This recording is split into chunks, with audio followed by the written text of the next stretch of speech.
and let me first thank the organizers for extending the invitation to me to be here at this great workshop. So I'm going to take a sort of a very different approach in terms of my presentation. So what I'm going to talk about today are basically our recent efforts in developing software and data sets for building materials machine learning models. Okay, so I'm keeping in mind that tomorrow there is a team discussion, and one of the main things about that discussion is about future directions, and hopefully I will give you a glimpse at what we are trying to do to address some of the gaps in what we see in terms of the development of these models. Okay, so I think in recent, I would say 2-3 years or so, people have been playing around with the idea of universal machine learning internal potentials, or some people have used the words foundational machine learning internal potentials. I personally don't like that term. Okay. So there have been a few flavors that have come up. So we started off with basically M3GNet. That was basically the first universal machine learning internal potentials that has coverage of about 92 elements of the periodic table. Subsequently, there were efforts from the CEDAR group, which was ChargeNet. Then more recently, there was also the MACE model, which was also trained to basically cover most of the materials in the materials project, right? Now, the problem is that all those universal machine learning potentials were built on very shaky data and shaky foundations, right? So it doesn't matter which of these models you are using, they were all trained on MP relaxation data, okay? There are different names. Some people call it MP trajectories, some people call it MP relaxations. The size of the data set may differ, but fundamentally they are based on relaxations of material project structures, right? And what we have found was that that data, by its very nature, has severe issues, right? So what you see on the top right here is basically some analysis we have done on a few thousand structures. We basically took those the structures with very large forces, and we did highly converged DFT static calculations. And what we found was that essentially there are huge energy errors in terms of when you look at those structures, okay? So the ground truth is on the x-axis, and the y-axis is basically what the original data was, right? And you can see that you essentially have errors of a few EV in some of the structures, right? And similarly, you also have very large errors in the forces, right? And what this simply means is that all those, a lot of these universal potentials were trained on essentially data that was not very well converged. In other words, if you are building a custom machine learning internal potential for a system to study, you are never going to use this data, okay? And this has also consequences on, some of the properties that you predict, right? So this is recent work from Bowen Deng from the CEDAR group. And they basically found that essentially a lot of these universal potentials actually tend to severely over-predict the phonons stiffening, okay? Now, as we well know, if the foundations are poor, essentially you can't really rely on them for anything, right? So, one of the recent efforts that we have undertaken was to develop this new data set, which is called MapTest, okay? What we are trying to do here is really to develop a robust training set for the development of not just, I would say, universal machine learning potentials, but also serve as a foundational data set from which you can actually develop custom potentials if you are so inclined, right? And we have basically 3 main objectives in terms of MapTest, okay? So one is in terms of diversity. So we are really trying to cover not just the close to equilibrium structures, which is what you get with relaxations, but also non-equilibrium local environments as well, okay? We want accuracy. In other words, we want well-converged energies and forces and stresses, okay? So not just something that you get from a relaxation run, okay? And we also want quality, right? So we all know, we all know very well that there are severe limitations in terms of the PBE functional that everyone uses for training machine learning internal potentials, right? So there are much better functionals out there. So we also want a data set that has R2 scan computations as well, okay? So we have already, I would say, completed about 80 to 90% of this data set. We are planning to release this data set in Q4 of 2024, in other words, within the next 2 to 3 months. The initial data set would comprise of data that was sampled from 300K MD simulations. So in other words, we perform room temperature MD simulations using existing universal potentials like M3GNet. And we created supercells, and then we run all the structures. And from that, we sampled about 358,000 structures, which also includes which is sampled from about 280 million snapshots and about 16 billion atomic environments, right? The way that we did this was using a modified sampling approach. We actually developed this what we call the dimensionality reduced encoded clusters with stratified sampling approach, in which we generate the configurational space, and then we do dimensionality reduction, and then we do sampling on that reduced dimensionality space to basically ensure good coverage of the space, right? However, for this effort, we added an additional step 2, where we not only do that sampling on the structural space, configuration space, but also do sampling on the atomic feature space. So we want to ensure that we have good coverage in terms of diversity of atomic environments as well, okay? So these are some preliminary benchmarks on the current data set, which we already have completed about 290,000 out of the 350,000 structures that we wanted to compute.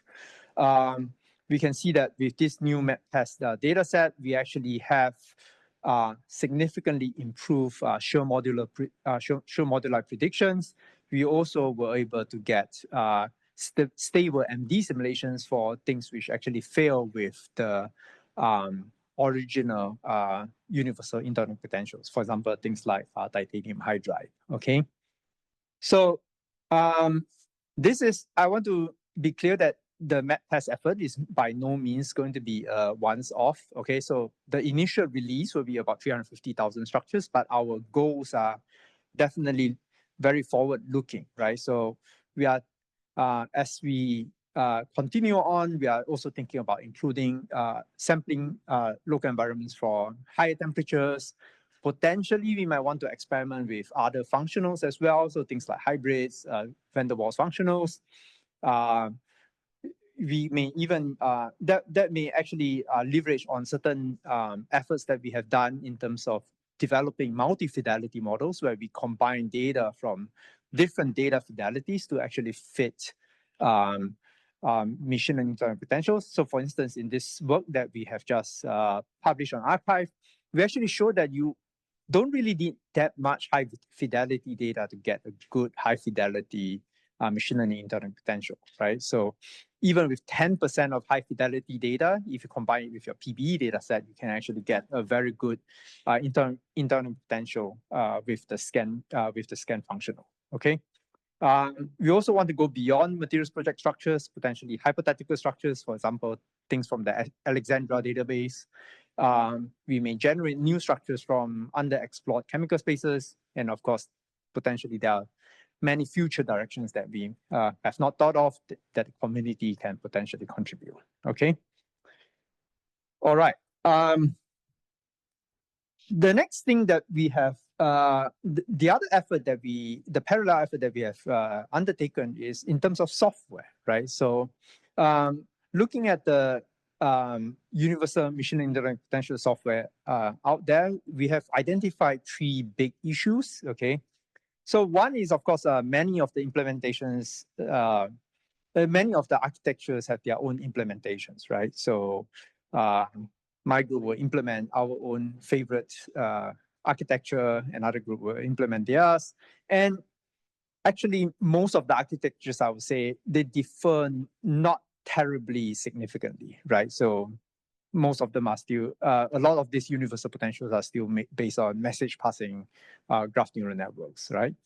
So because of that, there's also some inconsistency in terms of the integration with simulation codes, right? So ideally, we want all our machine learning potentials to be developed that has good integration with existing simulation software like LAMS and sometimes ASE. We want them to be able to support parallelizations, both in terms of CPU and GPU, and so on and so forth, right? There's also, I would say, a lack of software in terms of simulation to property workflows, right? So from a lot of properties, we know it is not just you just submit a calculation and automatically the property pops up. You usually have to do multiple calculations, and then you have to combine the calculations in some way to actually get the property in question. So things like phonons, for example, or if you want the EOS curve or the elastic constants, those involve generating displacements and then doing calculations and then combining them, right? So for this, we are working on two big efforts. One is what we call the materials graph library. So this is a graph deep learning library for material science. It's built on the deep graph library and PyTorch for now. This is actually a collaboration between us and Intel Labs, okay? We also developed this software called MacCalc, which is a materials calculator. It's essentially just a very simple library for calculating material properties. And we want to develop a consistent interface to access a lot of these properties without people having to figure out what are all the many steps that are required to get these properties, right? So this is just an overview of the MatGL architecture. Okay, so we have developed, it consists of a data pipeline. In other words, how do you convert things like materials project structures to actual graphs, okay? There are some models that we have developed. This defines all the different model architectures that we support. So things like M3net, we also support ChargeNet through the efforts of Bo and Deng. We also have TensorNet and SO3Net, which are equivariant models. And there's also PyTorch Lightning support for GPU accelerated training, and there's integration with both LAMS and ASE, okay? So these are just some very quick initial benchmarks. So we have looked at things like what are some of the errors in terms of the formation energy on the MatBench data set for different models, both equivariant, the TensorNet and SO3Net, which are equivariant, and M3GNet, which is non-equivariant, an invariant model. So we have found that essentially, at the very least, in terms of errors, TensorNet actually seems to perform really well, both in terms of the learning curve as well as the final error that you get. And we actually also tested out the scalability of all the different models available in MatGL as well, okay? So eventually, once we actually complete the initial version of the MatPass dataset, what we are also going to do is to make all these pre-trained MatPass models available on this on MatGL as well, okay? Now, in terms of MatCalc, the design is pretty simple, okay? So we first start with some definition of the potential energy surface. These are based on ASE calculators. So at the very least, at the current moment, we know that M3GNet, ChargeNet, and Maze and 7net, they already have ASE calculators developed. We also built an interface to support any machine learning internal potential that are supported via a separate package called MAMO. So things like your gap potentials, MTP potentials, neural network potentials, snap potentials, they are all supported. So we can use either universal machine learning iterative potentials, or you can also use custom potentials for this purpose, okay? We define an API for calculating properties so that API is very simple, right? You basically have a property calculator. It has a calculate method that returns a dictionary after you give it a structure.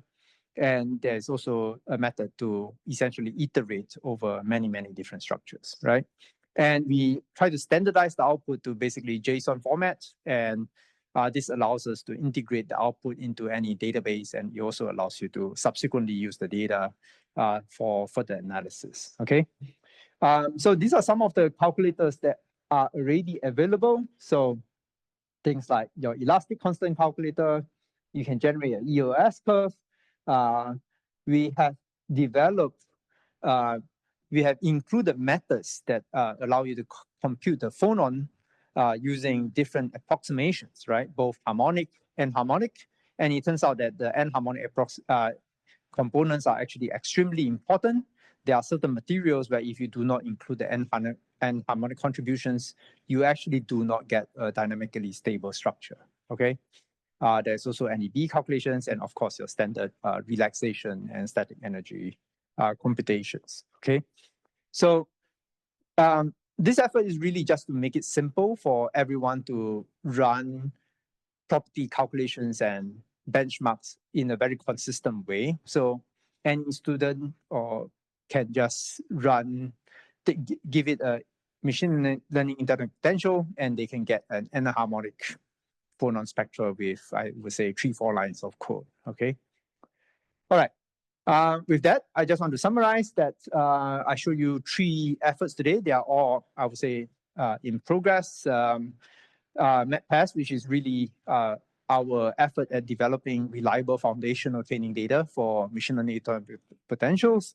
MedGL, which is a graph deep learning library built on deep graph library. And MedCalc, which develops workflows for various materials properties. And with that, I'm happy to take any questions.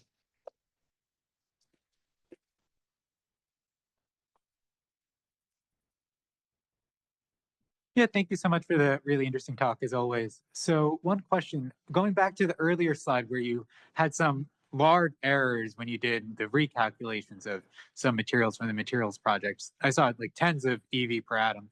Could you speak a little bit to maybe what lessons are learned there about if we were to do that again, what were the cause of some of those errors and how might we avoid those? Yeah, the lesson learned is, first of all, when VAS does relaxation at each ionic step, they don't necessarily do electron convergence very tightly. Now, that's one issue by itself.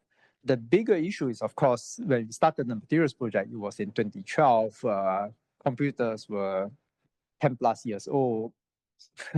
And we chose parameters that were obviously optimized for that time, but is no longer optimal for today's computers. So, so definitely, I would say you do need static energy, well-converged energy and forces for machine learning internal potentials. And in fact, when we first developed that universal machine learning potential, we were actually surprised that it actually worked, right? Because we knew that the relaxation data was nowhere near high quality, right? So, but I think going forward, we really want to build a solid foundation of well-converged energy force, PES data, essentially, for building such models. Thank you. Yeah. Maybe one more. Thank you, great talk. Couldn't it also be that there are some structures in there that have such high forces because there's some initial structures that be far off what one would ever visit in any molecular dynamics simulation, that one doesn't even have to be accurate on those? Yeah, that potentially can be the case. In fact, it can be that there are some structures which your initial guess structure was terrible to begin with. In the materials project, that tends to be not usually that big an issue because most of the structures we started from are from ICSD. So they are supposed to be something that at least someone has synthesized before. It's not a guarantee, but you know, at least that issue shouldn't be that big for our structures. I would imagine it would be a significant issue if you start from some randomly generate a hypothetical structure database. Yeah. Right, thank you, our speaker. Thank you.